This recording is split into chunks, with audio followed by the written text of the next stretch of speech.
Ayan. Nandito po tayo sa apple farm.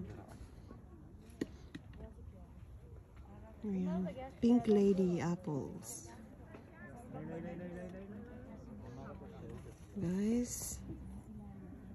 Ang ganda dito. Nakakatuwa talaga mag-picking ng apples. Ayan. Magpitas tayo ha. Oh, ang ganda uy. Kapangagwapa probiyag. Kagwapa sa apple. Ay. Tuwa-tuwa. Matuwa tayo talaga. Daming tao today. Kasi Sunday. Daming tao. Ayan. Ang dami.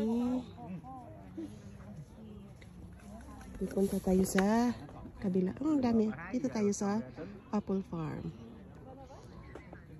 Pink Lady po yung season ngayon. Pink Lady apple. Sa Pink Lady season.